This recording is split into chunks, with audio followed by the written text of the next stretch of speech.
Bom, alunos, continuando com o desenvolvimento do exercício número 2, o corte de barras, vamos primeiramente verificar a sequência e determinar qual metodologia vai ser utilizada. Então, percebam aqui que eu tenho aqui a minha sequência e eu vou agora analisar o tipo de sequência e qual o método utilizado. Então, como explicado nas aulas anteriores, eu tenho aqui 4 atuadores. Esses atuadores aqui, toda a sequência vai acontecer em 8 passos. Então, eu vou fazer essa divisão na metade. Perceba que do lado esquerdo da divisão eu vou ter o caractere A, B, C e D. E do lado direito eu vou ter o caractere A, D, B, C. Ou seja, a representação da sequência em ambos os lados estão diferentes.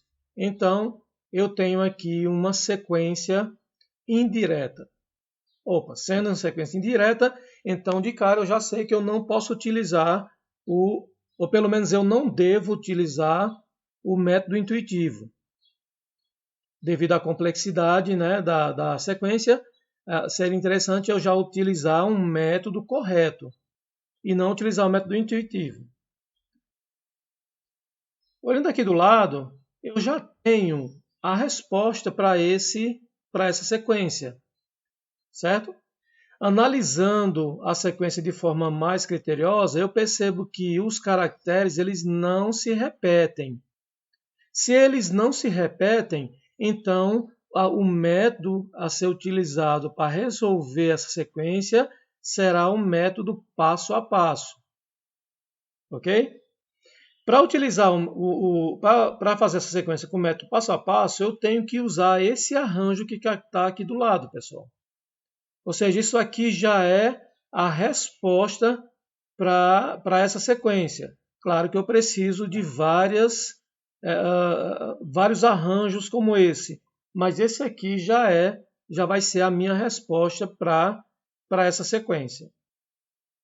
Não podemos esquecer que os parênteses na sequência estão indicando o movimento simultâneo desses atuadores. Então, eu preciso, no final da resolução da sequência, fazer com que esses atuadores tenham um movimento simultâneo. Okay? No início, a gente vai desenvolver essa tarefa fazendo com que eles voltem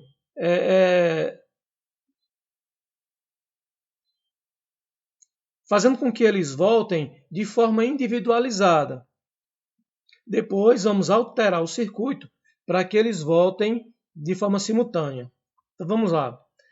Para desenvolver esse circuito, eu vou precisar de alguns elementos. Então, eu vou pegar aqui na biblioteca o atuador pneumático. Eu vou precisar do lubrefio, compressor. Vou precisar também de uma válvula 5 duas vias. Essa válvula 5 duas vias, ela vai ser do tipo memória, ou seja, acionamento por duplo solenoide. Vou aqui acrescentar os escapes.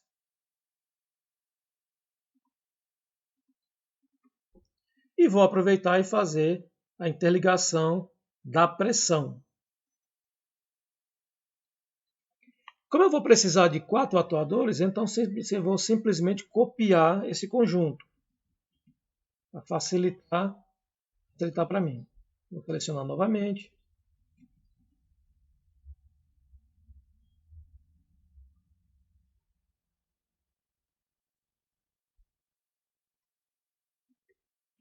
Vou copiar novamente.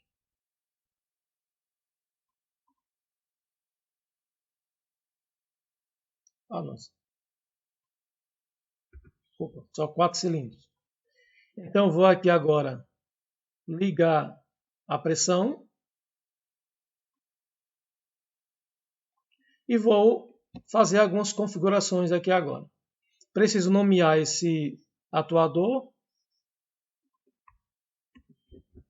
com a tag cilindro A.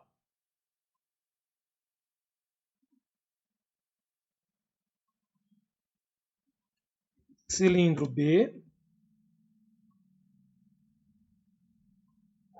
Cilindro C.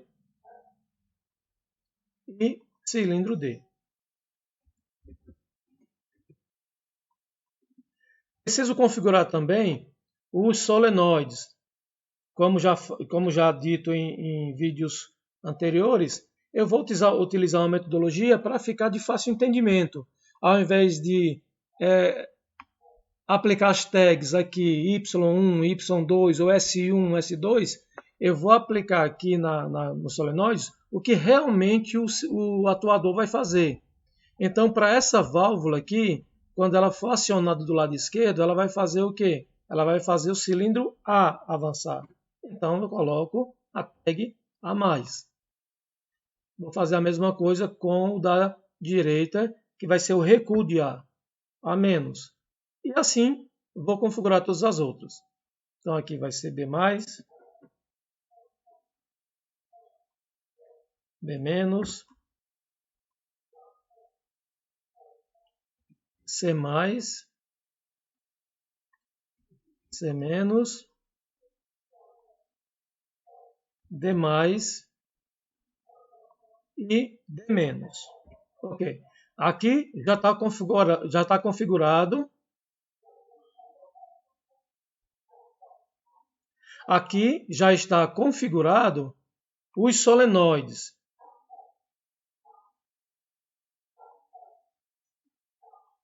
Ok. Vou agora fazer a configuração dos fins de curso. Então, olha só. Eu preciso fazer a configuração correta do fim de curso de acordo com a minha sequência. Então, eu venho primeiro para o cilindro A. O cilindro A, quando apertado o botão no circuito elétrico que startar o processo, ele vai avançar. Ok? Então, A+. Quando o atuador A avançar, ele vai fazer o B avançar.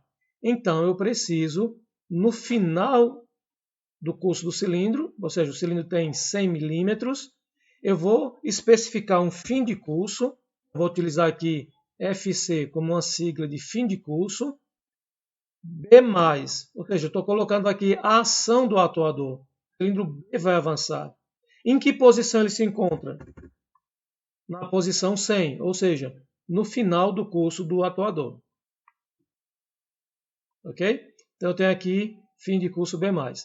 Quando o B avançar, quando o atuador B avançar, ele vai fazer o C avançar também. Então, no final do curso, eu vou colocar outro fim de curso que vai fazer o C avançar. Ou seja, FC, C+.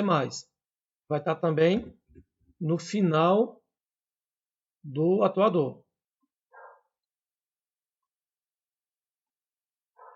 Quando o atuador C avançar, ele vai fazer o D avançar. Então, quando esse cilindro aqui avançar, ele vai avançar D. Então, eu preciso colocar aqui na frente também um fim de curso D+, ou seja, ele vai fazer o cilindro D avançar. Também localizado no final do curso do cilindro. Quando o cilindro D avançar, ele vai recuar o A. Ok? Então, estamos aqui na sequência. Ó. Ele vai recuar o A.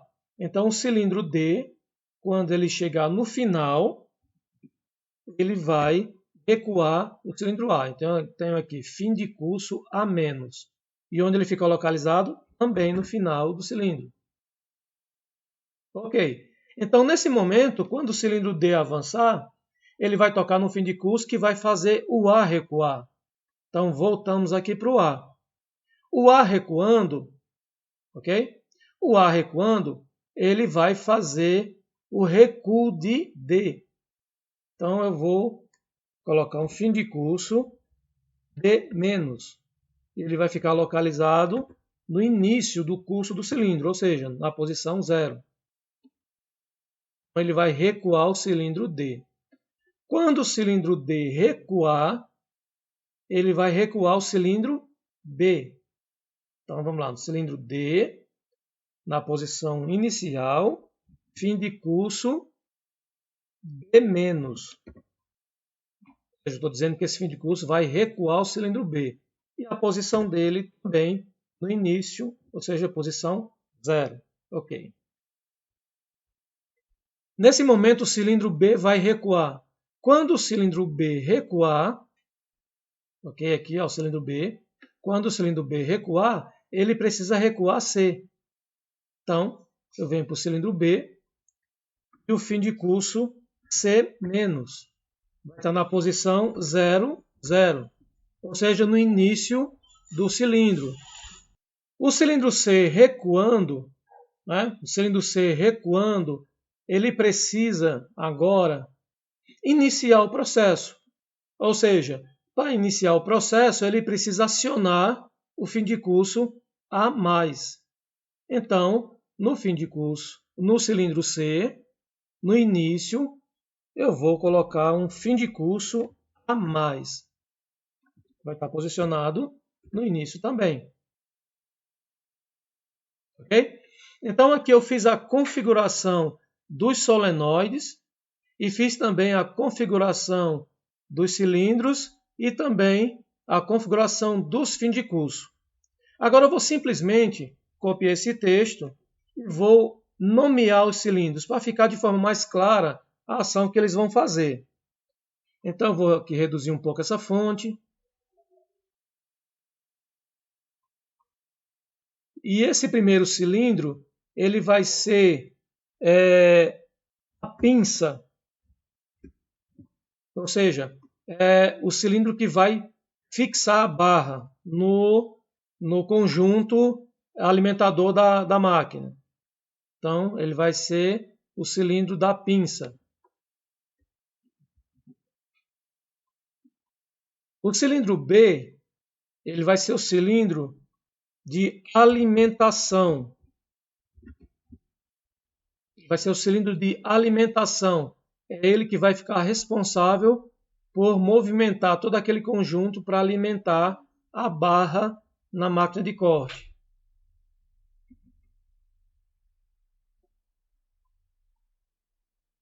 O cilindro C, ele vai ser responsável pela fixação da barra.